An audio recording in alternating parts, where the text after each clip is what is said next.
ఈ అమ్మలున్నారే అస్సలు మారరు కదా! చిన్నప్పటి నుంచి చూస్తున్నాను. సాటర్‌డే వస్తే పప్పొండుతుంది. సండే వస్తే మొక్కొండుతుంది. ఈ రెండిట్లో ఎటువంటి ఢోకా పెట్టదు మాకైతే గనక. పప్పుచారులో వచ్చేసి ఉన్న వరకు కూరగాయ ముక్కలైతే వేసేసి చక్కగా పెట్టేస్తుంది. ఎప్పుడూ వండే చారు నైట్‌కి కూడా మిగిలిన పప్పుచారు మాత్రం మాకు 2 పూటలకి ఫినిష్ అయిపోతుంది. అదేంటో మరి ఇంట్లో అందరికీ అలానే ఇష్టం.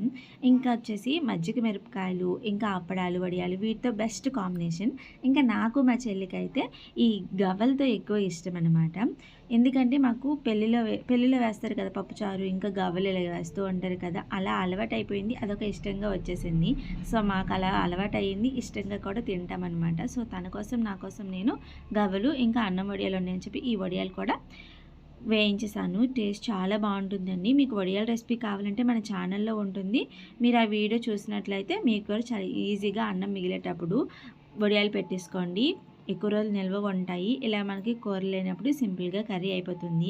వీడియో చూస్తూ అలా వెళ్ళిపోకుండా మన ఛానల్‌కి ఒక లైక్ వీడియోకి ఒక లైక్ ఇచ్చి ఛానల్ సబ్స్క్రైబ్ చేసుకోండి. ఇంతకీ మీ లంచ్ అయిందా లేదా? Thanks for watching. కామెంట్ చేయండి.